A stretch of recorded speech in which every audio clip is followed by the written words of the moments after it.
welcome to the Giving Voice to Depression podcast, produced in partnership with the A.B. Korkor Foundation for Mental Health. I'm Terry, the creator and co-host of this podcast.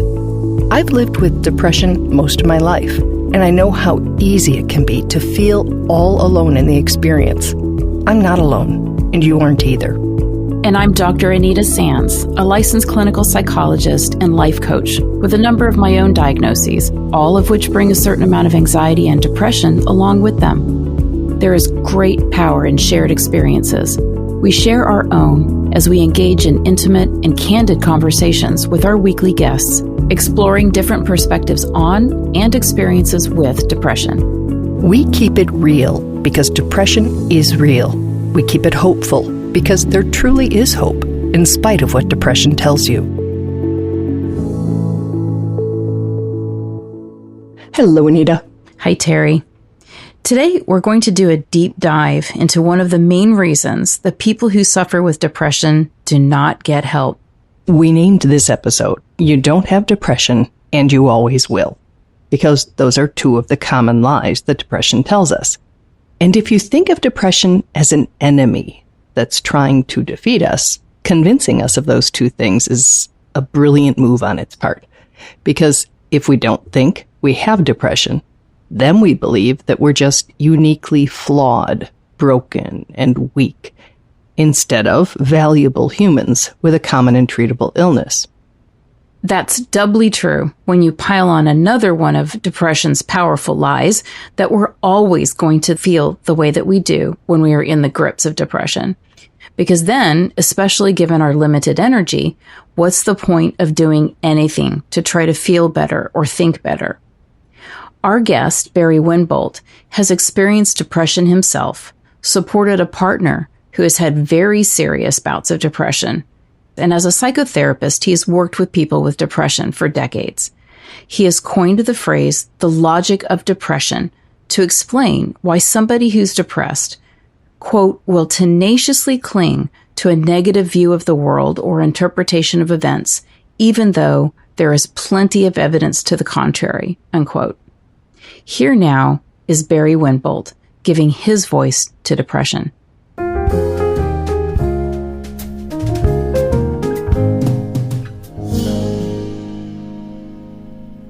Barry's depression first surfaced, as it often does, in his teens.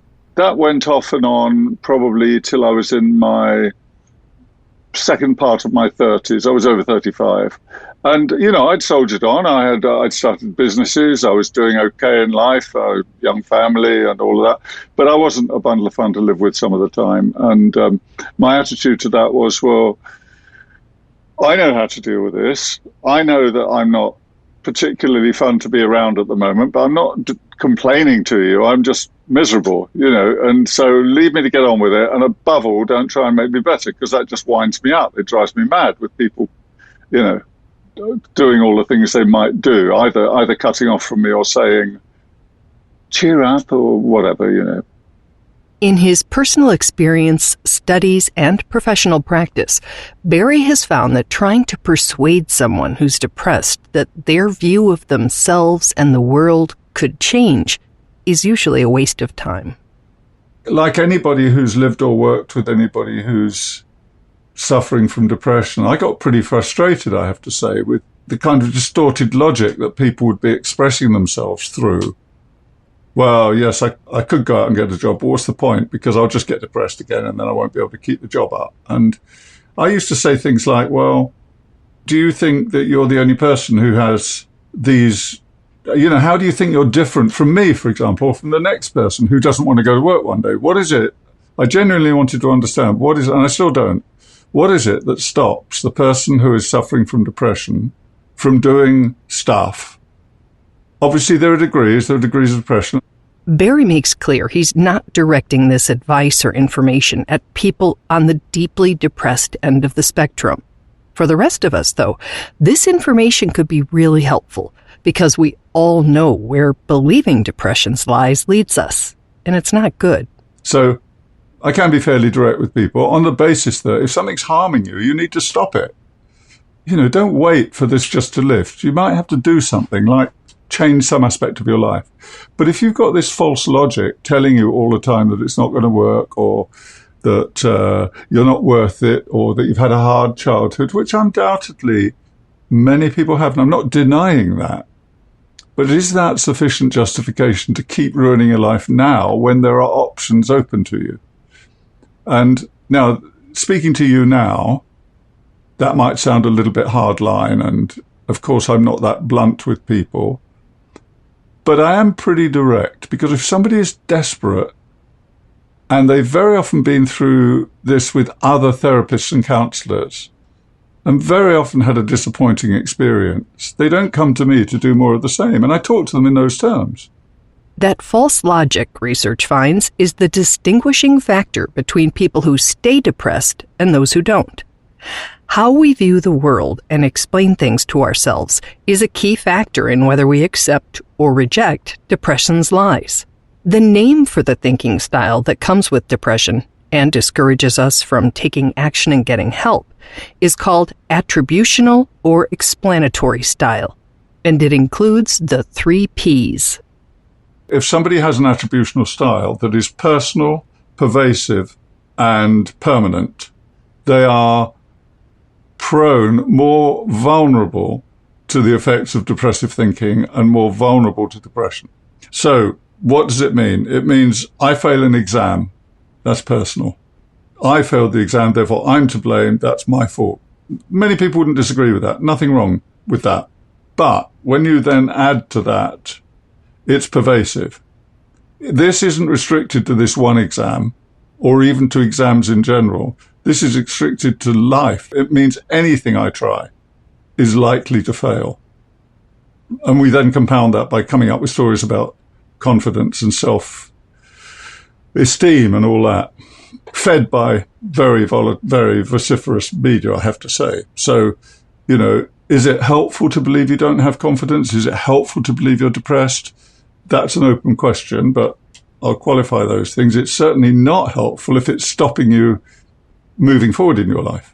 So, pervasive, permanent, personal. So it's personal because I failed the exam, it's my fault.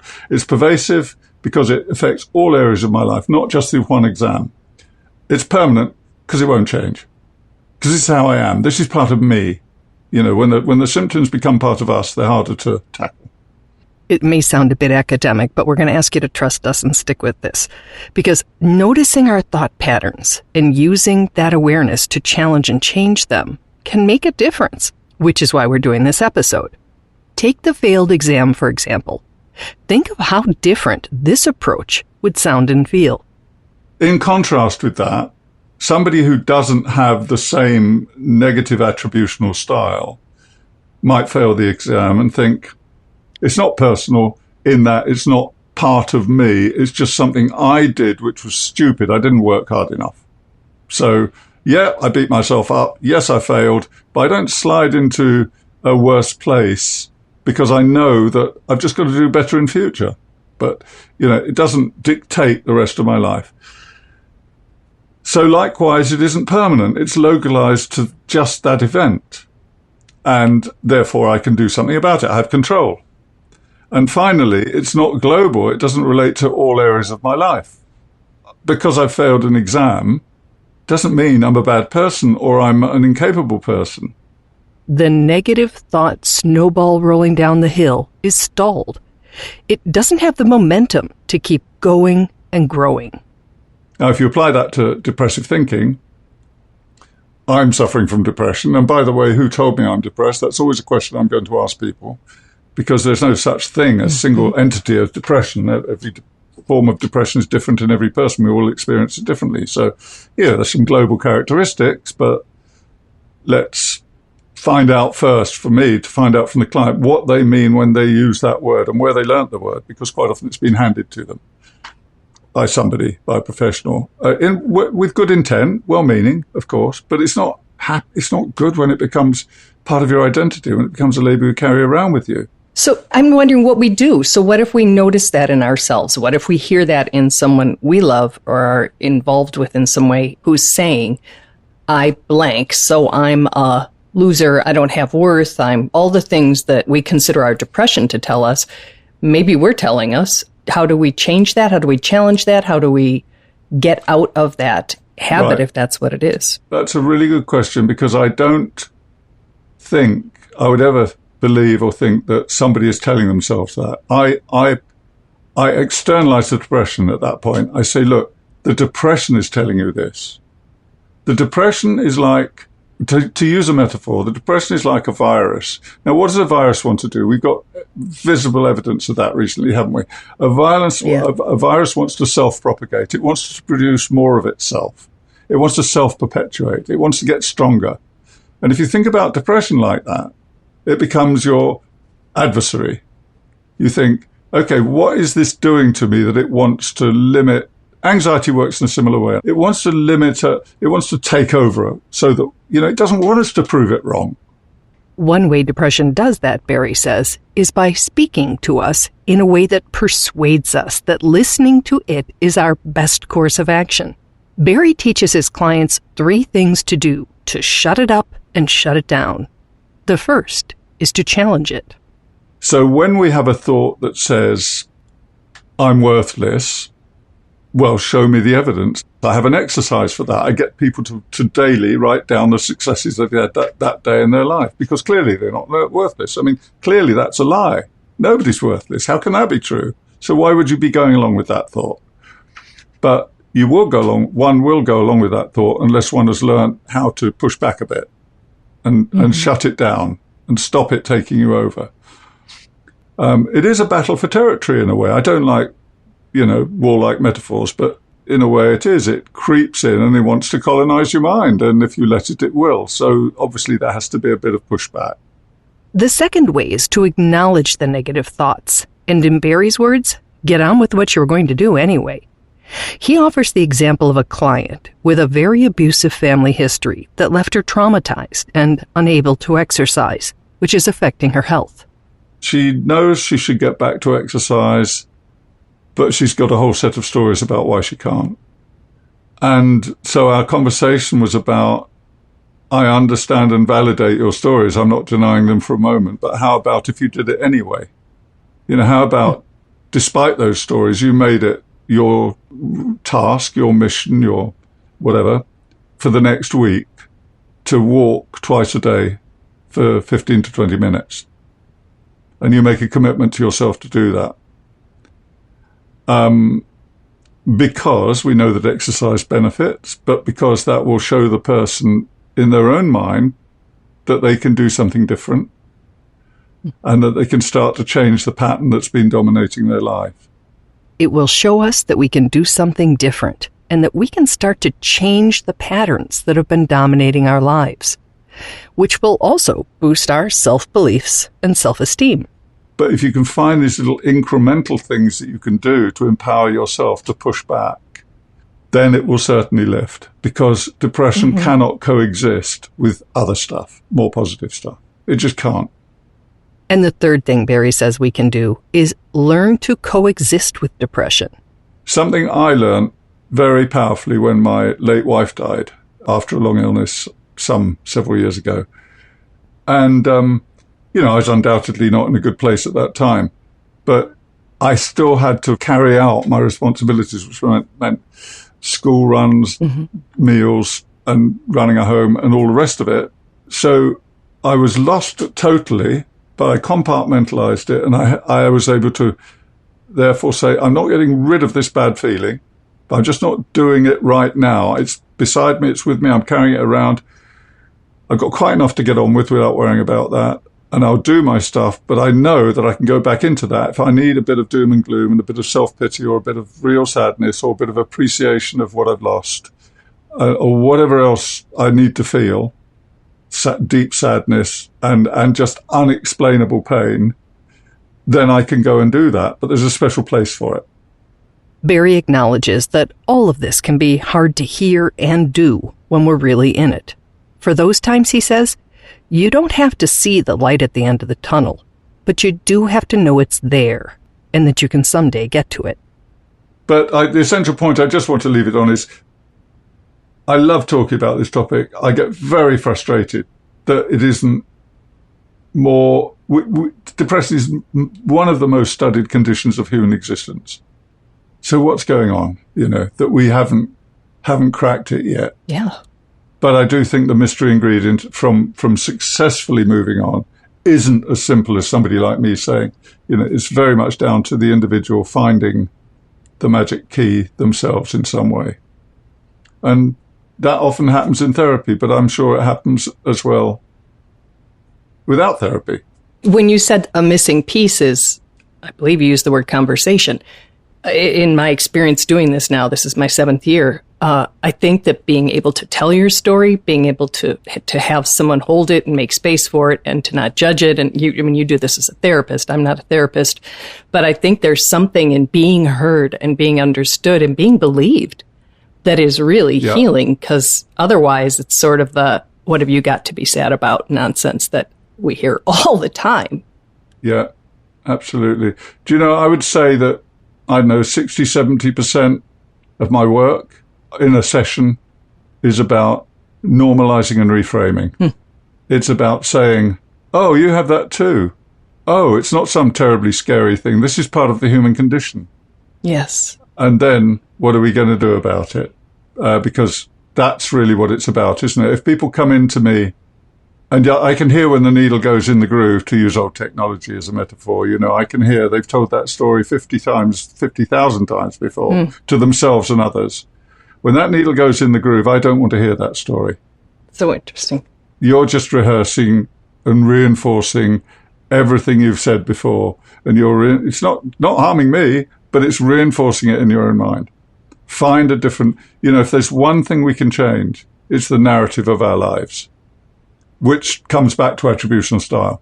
We can change the meaning around the story. We can change the story to create new meaning. And that, I think, holds great hope.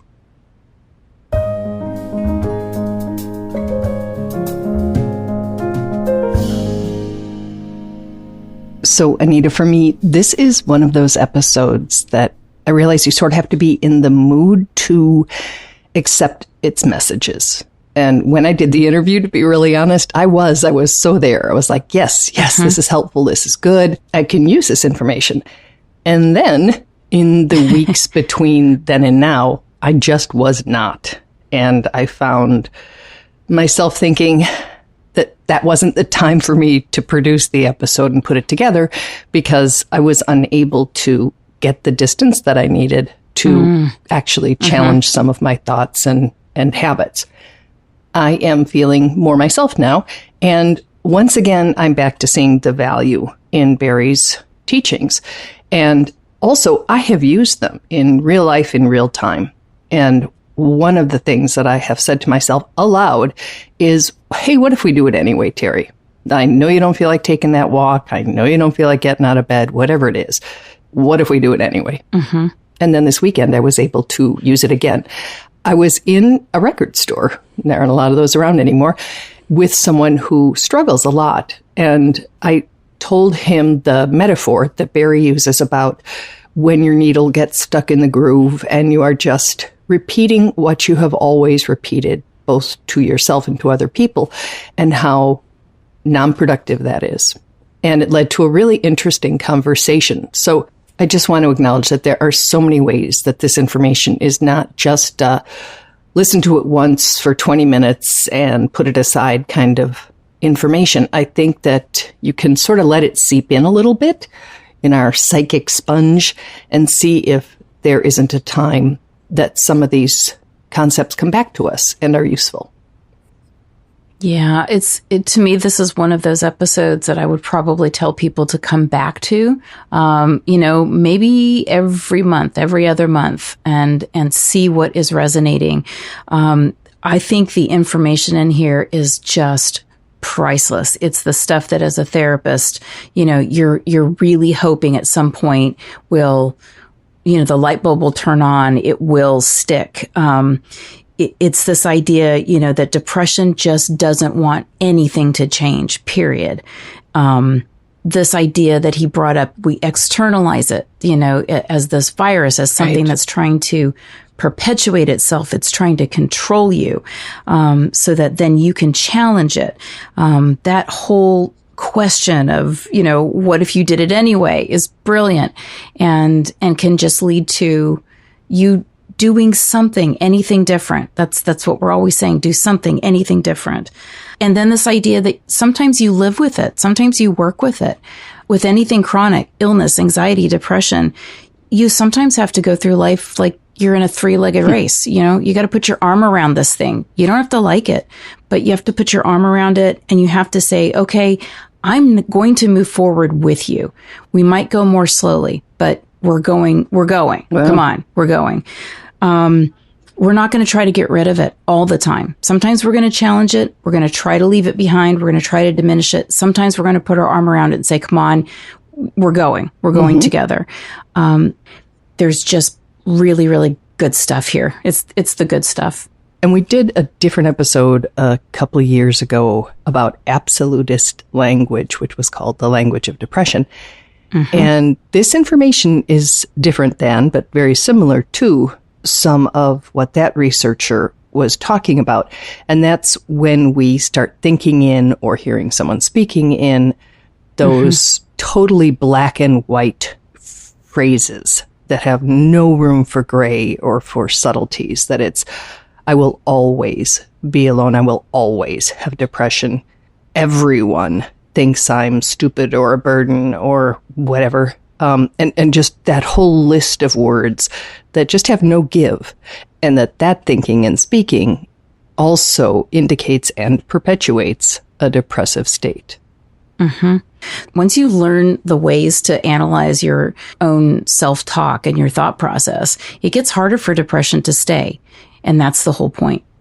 So I'm going to repeat and agree with your idea of coming back to this episode a couple times and seeing if at a future time something else doesn't seep in that might be helpful to you, because a lot of the people who are listening do not have access to a really good therapist. I mean, we have you, Anita, but there is a need for this kind of information, and we don't all have access to it. So I am grateful to the two therapists in this episode, you and Barry. So thank you. And we'll be back next week with another episode.